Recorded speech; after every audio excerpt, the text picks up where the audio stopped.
Welcome to the Inner Entrepreneur podcast. I'm Paul Ryan. Today's guest is Chris O'Connell. Not only has Chris built a £25 million business, which he subsequently exited from, which of course should lead to a really fascinating story, but what really attracted me to Chris and wanted to get him on the show was his willingness to open up about the inner challenges of being an entrepreneur and building a business, and all the stuff that, as far as I'm concerned, people just don't talk about, but really hide the secrets of being successful in this world. So, Chris, it's a delight to have you here. You're very, very welcome. Paul, thank you for having me on. Delighted to be here. It's my pleasure. Where should we start? Where do you feel your story begins? Well, let's start at the start. Yeah, it's quite a lot in a quite short space of time, but I'll do my best. So I'm 48 next month. A child, a mere child. Yeah, exactly. Hopefully only halfway through. Hopefully.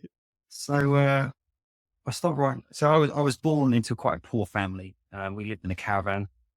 I was 2 years old. My brother was 3.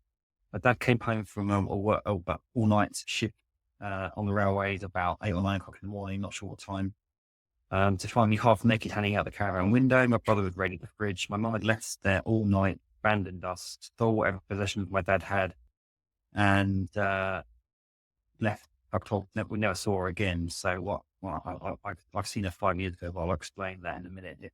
And my dad wasn't able to look after us, wasn't financially, physically, emotionally, psychologically ready, able, capable of looking after two boys.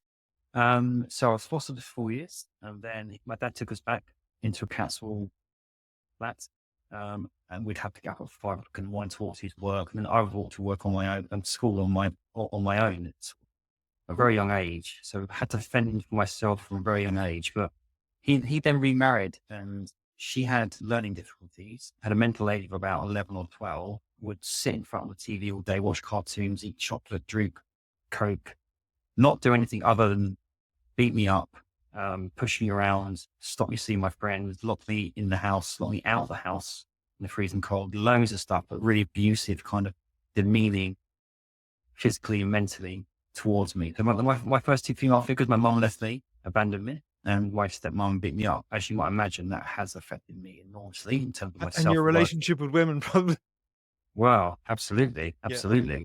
My relationship with women, yeah, but my self-worth, my lots of guilt, shame, very shy. And I was bullied at school and lot because I was wearing charity clothes, got beaten up. My existence as a child all the way up through was ridiculous. I used to finish my paper round and often jump on my bike and ride to the nearest Skybus school, forward my dad's letters, and ride to the nearest train station to try and jump on trains. I had suicidal ideation, 12, 13, 14, horrible existence really. Anyway,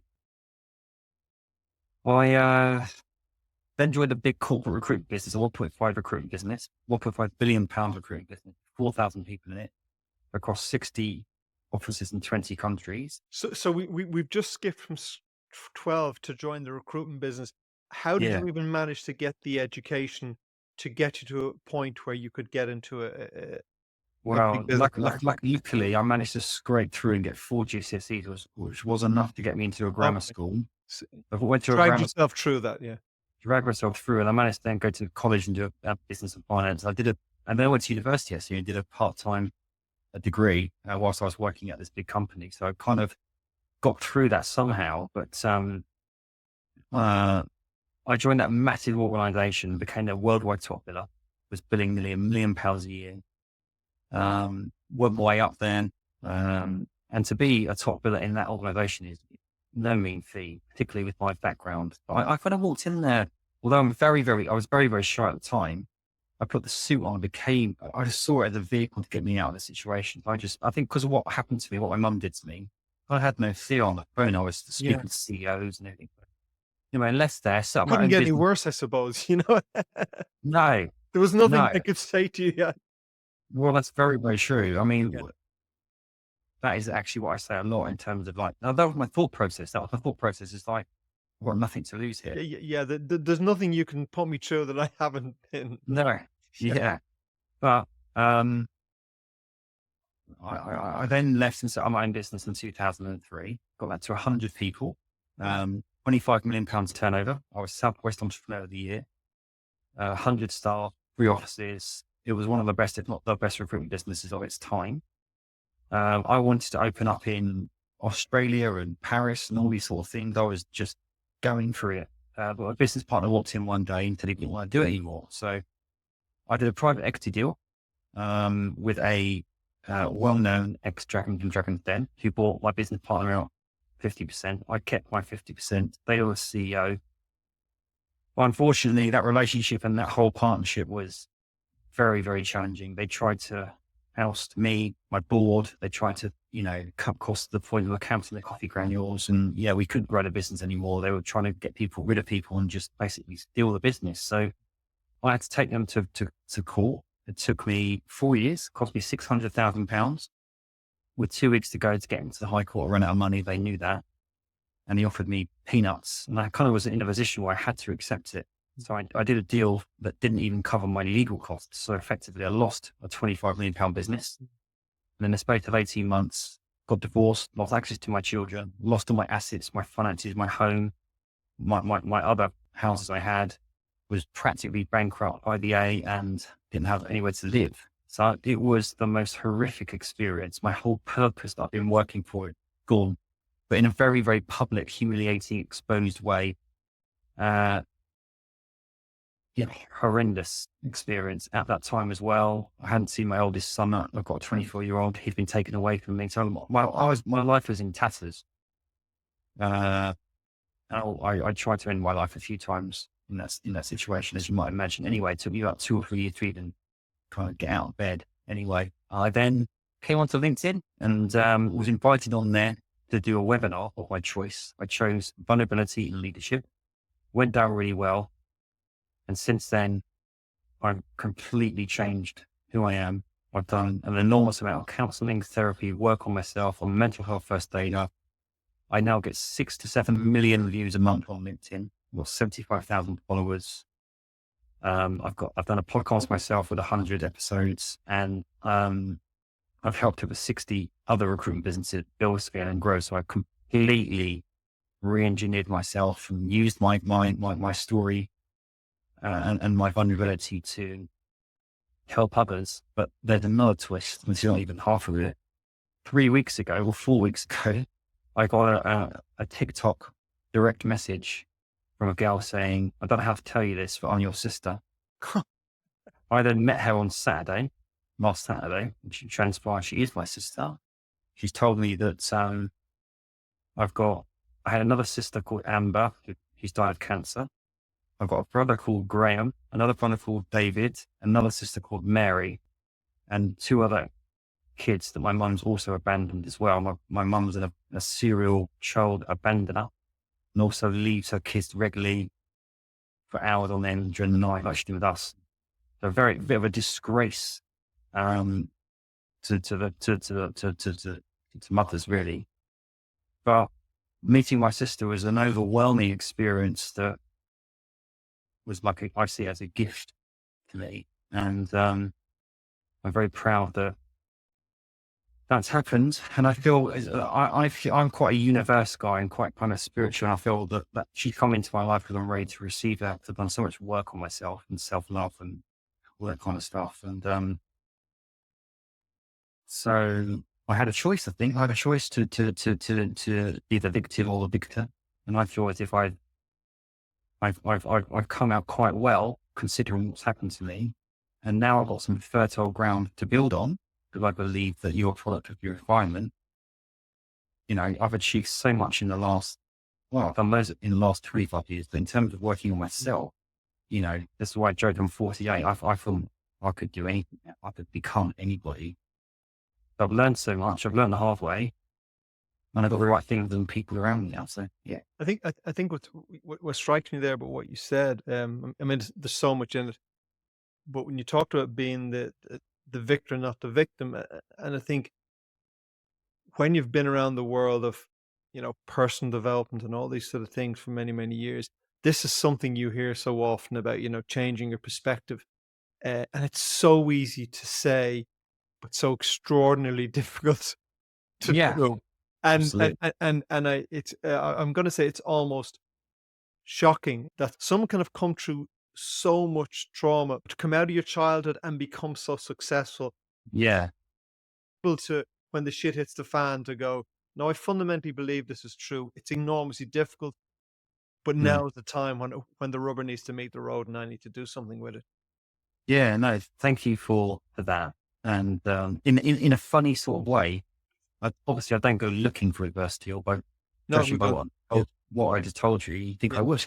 But if it has really made me the man I am today, I yeah, mean, to give it a bit of context, obviously what happened to me, I was, I was a millionaire at 28, 29 running that big business. And I was a bit of a jack of lad. I was a bit of a kind of like, there was some factors that I contributed towards doing that. But now I can look at myself and I have taken accountability. I can blame certain situations and I'm right to, but mm, I just feel that sometimes I think the best people are the ones that have gone through some shit, gone through the adversity, because you're forced to feel, you're forced to look at yourself, you're forced to take accountability, you're forced to remove the mask, you're forced to actually look at yourself and go, and if anything,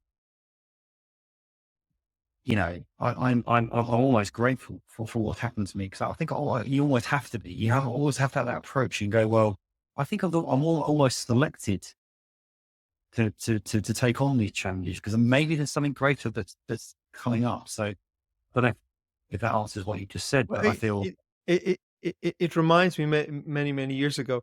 There's a park not near from my office, and I'm talking maybe 10 or 15 years ago. And I was struggling with something, and I was toying with this idea of, is this just shit landing on my desk, or or in my life, or is this the universe guiding me?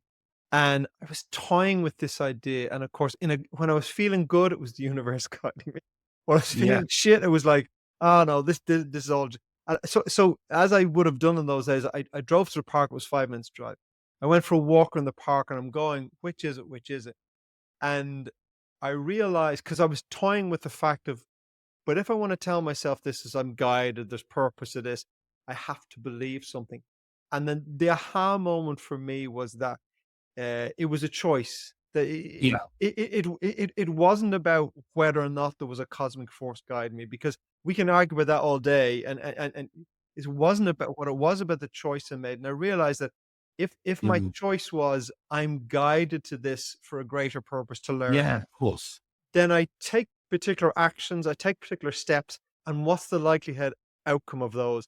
But yeah, if I go, I'm a victim, shit in my door, then I respond. So I realize that fundamentally, I don't mm, have to believe anything, but once I choose that as a perception, it changes how I behave. well, the only thing you have to believe in is yourself, actually. Yes, yeah, yeah, And then however that transpires, but you're right, action is the way to do it. That even if you're feeling low about stuff, it's for me, I get low, or very rarely, but I do get low sometimes. I feel that I'm not throwing, not doing stuff, but I feel sometimes that, sometimes you get that clarity though, don't you? When you're in that real darkness, sometimes you get this calmness and go, well, actually, this is on me. And when it's on you, it's funny, even as I'm a salesperson, I think when the chips are down and people's backs against the wall, that's the real test of someone, I think. More often than not, people perform under pressure as opposed to not having pressure. yeah, yeah. Well, some people perform under pressure. I was in Dublin City this morning at a meeting with about 9 entrepreneurs. And it just struck me that the conversation and the mood in the room, I is it the entrepreneurial nature that we tend to be solution orientated? And when I say solution orientated, uh, there were largely personal conversations we were having, not business conversations. But is that just the nature of the entrepreneur, that when we're faced Mm, with a challenge, we get knocked down like anyone else, but our nature is to go, okay, well, I can sit here in the ground, or I can look for, yeah. or I can look for a freaking solution. And I'm wondering if that's just in your I DNA. think it takes a certain DNA to be an entrepreneur, and every no is not a no; it's a maybe. It's going to be a yes at some point. But we don't see no, do we? We see obstacles that you can climb. Yeah, yeah, yeah, yeah. And the other thing that strikes me, as I sit with other entrepreneurs, and if you get into an honest conversation, and if you ask Mm, their backstory, I'm going to be honest. I've heard very few backstories as extraordinary as yours, but um, but when I sit with entrepreneurs, they all have the story of the shit that hit the fan, and that Yeah. the combination of Yeah. personal and professional. And my conclusion from that is two things. One is, firstly, that's everybody's life, not to the degree it's been in your life, I would say, All but to some relative. degree, Yeah. yeah, almost Yeah. everyone's life. If they're going to be honest with you, nobody has the perfect life, and everyone's faced challenges. Um, and so, but I think maybe society has this perception of successful people, and maybe I don't know, maybe that's how it's presented in social media now, but it has Yeah. this perception of of successful people, that they have everything sorted, they have the perfect bodies, the perfect relationships, the beautiful, all the beautiful things, and Yeah. that's a falsehood that's presented that I think is It very is. unhelpful. I think it is. I think I'm all for, you know, celebrating your wins, Yeah, of actually. course, yeah, yeah, But I think that certainly from my own perspective, me owning what happens and be open about it has brought so much abundance, joy, business, mm, and everything else. But I think at the start, when I was telling my story, it was certainly helping me in terms of processing it, and it's almost like therapy. But I feel as if I'm kind of, because I've healed and processed it now. I think I can confidently say that. I think my story is me, but it's not no longer kind of consuming me. What I'm trying to say there is, I think sometimes yeah, you can tell your story and it's important, but I see it as a chapter in my life. yeah. My life's a book. But I think sometimes I've been guilty, or people being guilty of, this is the only chapter. This is me. My story has become me. And I think there's a fine line in telling story, and it's not for sympathy, but it's just a stepping stone to something else. You know what I mean? Yeah, and when you say my story is me, my immediate thought was, but it doesn't define you.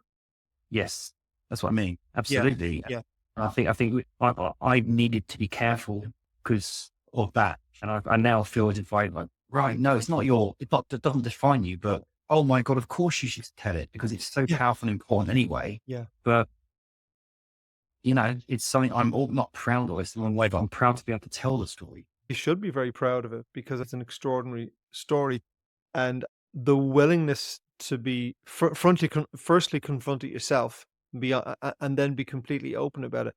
That Mm, allows you move through it, and I wonder um, if the issue is that so many people who pursue success, that when they meet failure or knockback, they're not willing to confront it.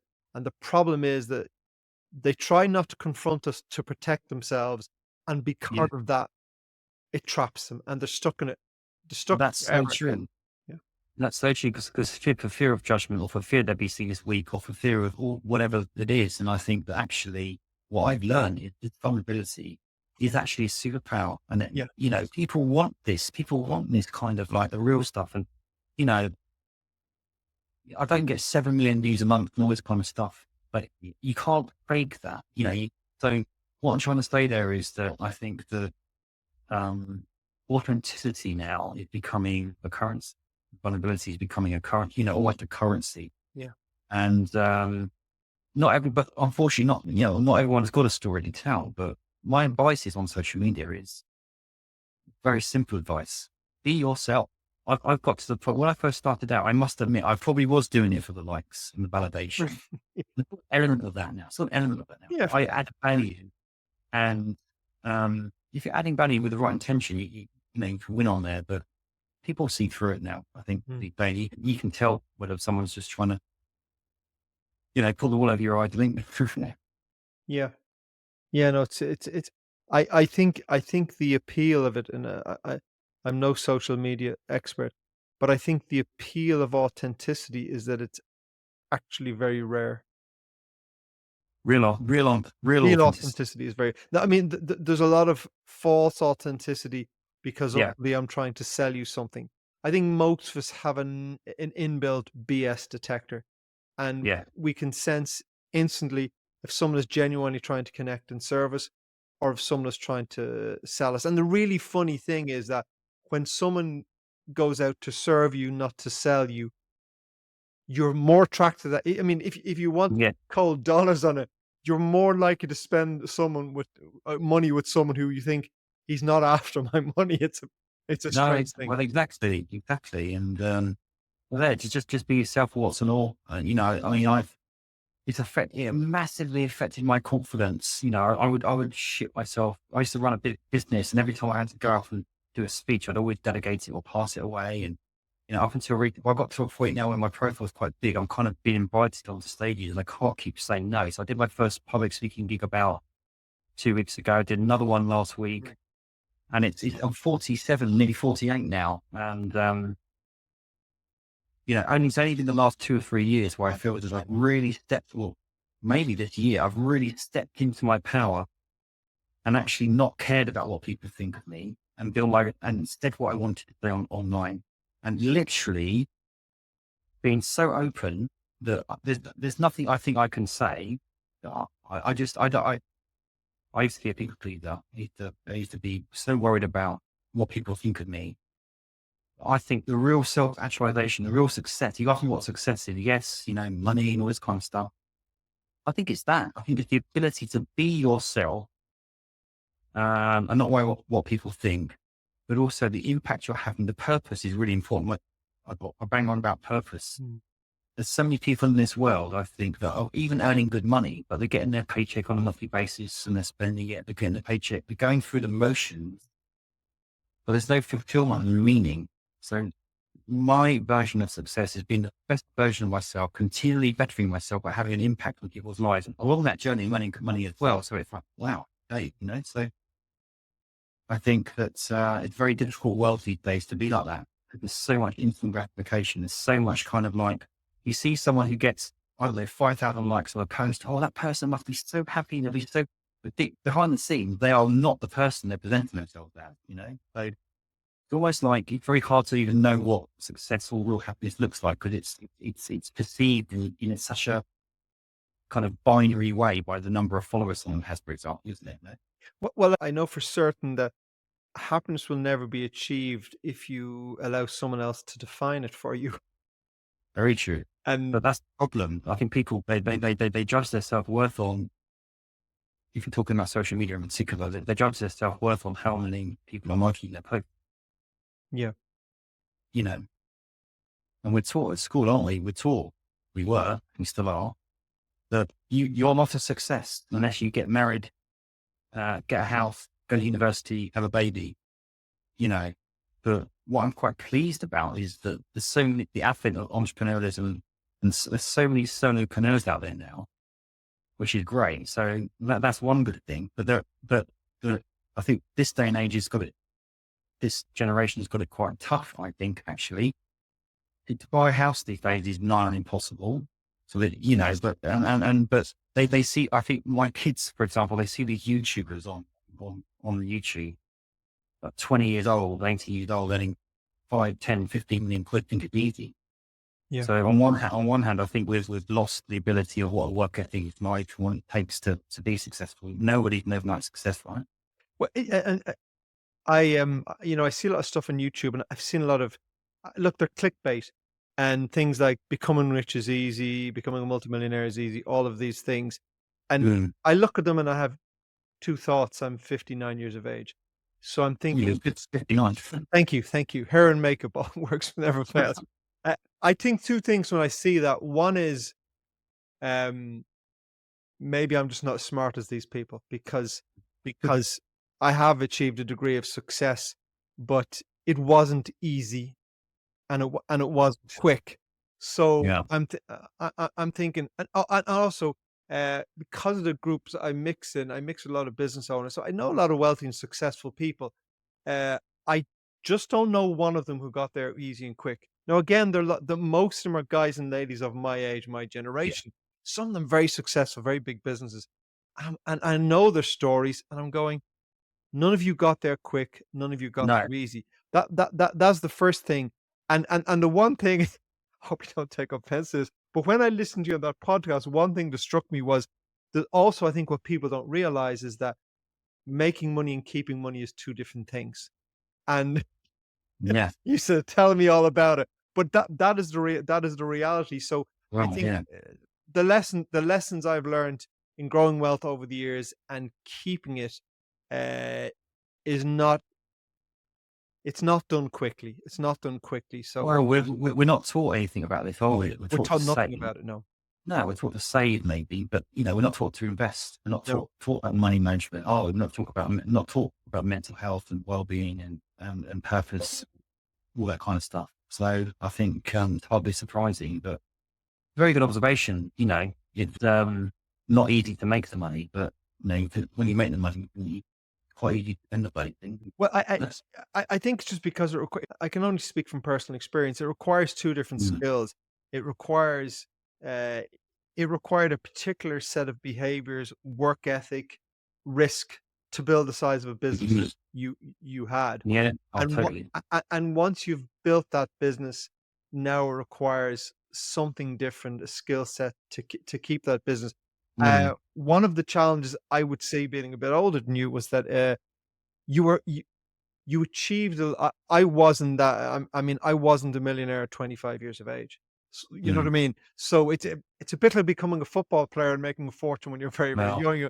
Like, what I'm saying is, if you had that level of success in your business now, your odds of keeping it would be tenfold. oh, absolutely. One of the things I like to do on this podcast is talk about real lived experience. I didn't go to college, and funny enough, I had a conversation with an entrepreneur yesterday, and he said that he always wanted to be an entrepreneur, but he went to college. Like, he searched for the course that says become an entrepreneur. He couldn't find it, and he studied accountancy or something. But Yeah. he went to college to learn to be an entrepreneur, and then Mm, discovered they don't teach you that there. mm. But I would all but I would agree entirely, but you need to be taught all the other things as well. You need to be taught. Yeah. I mean, I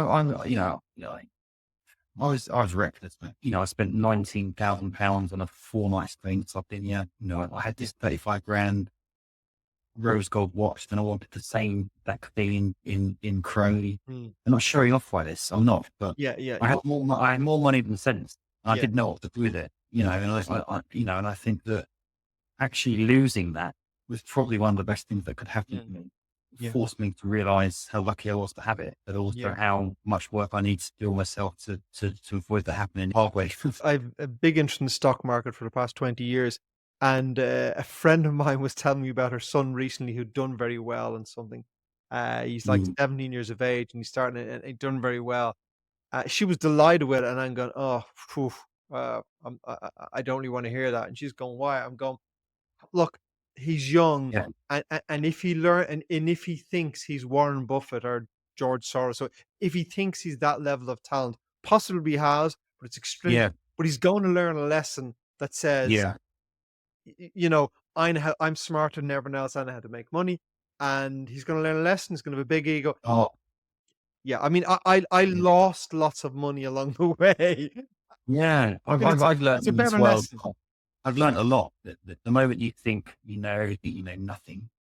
Also, like I study Carl Jung quite a lot. He's a great philosopher. He's come out with loads of different great scriptures and papers. But one of the things I liked that he said was, life can be like an American football field where you've got two end zones. Mm, One end zone is when you're in the depression, dark, everything's going wrong, real dark place. And the other end zone is when you're absolutely flying, you have money, success, everything. Actually, you don't want to be in either end zone for too long yeah, because, when the dark's there, you can't have dark without light. It will get better anyway it's up. But when you're flying high, you can bet your bottom dollar something will change that. You can't get complacent. You've got to be humble. So you're actually better off kind of, pushing for as much success as possible, but, enjoying that success. You've got to be humble. You've got to keep your feet on the ground. You've got to constantly learn. And, do you understand what I'm trying to say there? I think, yeah. I mean, my version of that is that life always draws you back to equilibrium, yeah, and when you're either end of that, when you're depressed, you're drawn to things that will bring you back to some degree of boom. comfort and peace of mind. But also when you're at an extreme level as well, I think you're drawn back as well to the center point, because the center where we all live. What I, Yeah. what I'm interested in is you mentioned mental health, and I I was very lucky that when I was 19 years of age, I came across meditation, and I've practiced it every day for close on 40 years. I've been to India on a number of occasions, etc. Obviously, you've had huge mental health challenges, and you've come to it seems you've come to a very balanced point in your life. What has been your process or tools for maintaining your mental health? A number of things. I think removing people in my life that are bad for me in terms of temptation, helps drink, all those sort of people. And I'm still friends with them, but I don't speak to them. They understand I moved away from them. Yeah. So do a lot of work on myself, making sure I'm listening to the right podcast. I've created my Instagram feed and my other feeds around coaching and all that stuff on absorb me, positivity, mindset. So I'm unworrying all the stuff on my phone. I've got my values emblazoned on my phone. Every time I open my phone, gratitude, kindness, I'm absorbing that all the time. I've hired different coaches. I've had therapy. I've had counseling. I've done AA meetings. I've literally absorbed as much as I can to unwind myself and kind of getting to a point now where, I don't drink hardly, do now and again. But I think it is learning to love myself. The only way to do that is investing in myself. So instead of getting money and spending on material things, I'm getting money and investing it on myself. But more kind of headline stuff is the last 5 to 6 years, I've had a personal trainer. I'm doing 3 to 5, probably 4 or 5 now, workout sessions every single week. Exercise is really important. How I feel about myself is important. My diet is really, really important to me. So there's those things, but also pushing myself out of my comfort zone. So this year I climbed Mount Kilimanjaro. Wow. I've done public speaking. I've done the New York Marathon. So I think trying to challenge myself, and I think my confidence has been built, my mental health improved by saying something, I'm doing things I said I'm going to do, the committing to things with my confidence. If I'm going to do something, I do it. The combination of all those things, it's not about saying yes to everything. It's more what have I said no to? What have I pushed away out of my life? And all this work has enabled me. I used to be, going back to the women thing, you mentioned it about attracting the wrong women. I used to go for anyone that would show the most tiniest piece of interest in me. Oh God, she's the one. It makes sense. That. You were looking for love. Yeah. Wasn't taught how to love, and never experienced it. So I attracted women that literally abused me, walked all over me, treated me like shit. Now, my God, my standards are very high. Yeah. I've been through that process. So in answer to your question, it's a combination of things, putting myself out there a lot as well. If you see my stuff on LinkedIn, I'm very vulnerable. I'm very open on there. And I've used that in bizarre, laying yourself bare like that on LinkedIn. But it's really helped me, actually. It's really helped me, and it's been good to see the reaction back. So, but it's not going, mate. It's ongoing. I still have my moments. But I'm a mental health first aid. I've done some courses and work on that as well. And being a coach, I think, is good. So, could you talk a little bit about the work you do now? I know you do some personal work and some work with businesses. Yeah. So the business stuff is because I've got 25 years of recruitment experience. I help recruitment businesses build, scale, and grow, operation, branding, business development. I hold board meetings. It's not much I don't know about recruitment. Not being too big. I love all that, but there's the logo behind me. For those that are watching, anyway, my logo's got 6 facets to it, 6 colors. Probably these 16 are really important in terms of having a harmonized life. So business, personal development, health and fitness, purpose, relationship, and finance. You get those 6 things working well, you've got a great life. What I mean by that is that, and this is speaking from first-hand experience, I used to be 99.99% business. Everything was about business. I sent email at 3 o'clock in the morning, and then eventually I got burnt out. So my downfall, I wasn't focusing on my personal development, I wasn't focusing on my relationship, all that kind of stuff. If you've got bad relationships outside of work, pretty much you've got bad relationships, you can have bad relationships inside of work. So even with the work that I do with my recruitment, with my business people, my CEOs, I often do a little life audit on them and say, give me a rating out of 10 on your personal development. We go through all these kind of things. So I think it's about being the CEO of your life. Yeah. not business, Yeah, I do a mastermind for CEOs, and it's interesting. I find that business owners, entrepreneurs, they always want to get straight into the business because I think we're all conditioned to this thing of success, success, success, more, more, more. And so Mm, many people like you will go, I was working all hours, I was doing emails at 3 a.m. in the morning because there's yeah, something about that. It's like, well, that's what you should be doing. Like, and I don't know where that wiring comes from, but it was certainly in me and you. It's in so like that's what they yeah, should be doing. The lucky one of us eventually realized. Um, I mean, as a guy said to me recently, he was doing this and he goes, I began to realize if I do this, I will lose my relationship with my wife.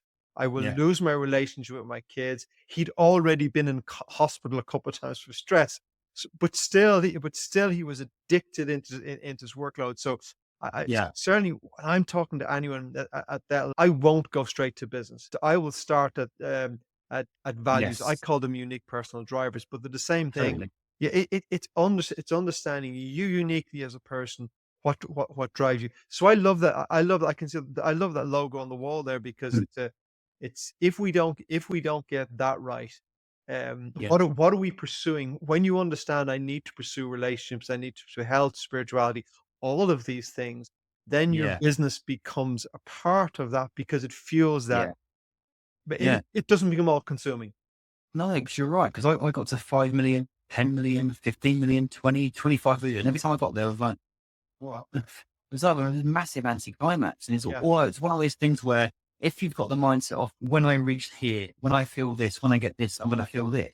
yeah, You're forever going to be, chasing this mystical being. You don't chase happiness. I think you chase purpose. You chase yeah. all that kind of stuff. And, as you say, it's easier said than done, isn't it? Well, Sometimes you, yeah, I was going to yeah, say, the question is, and I think it's not a question many people ask themselves, is the question is how much is enough?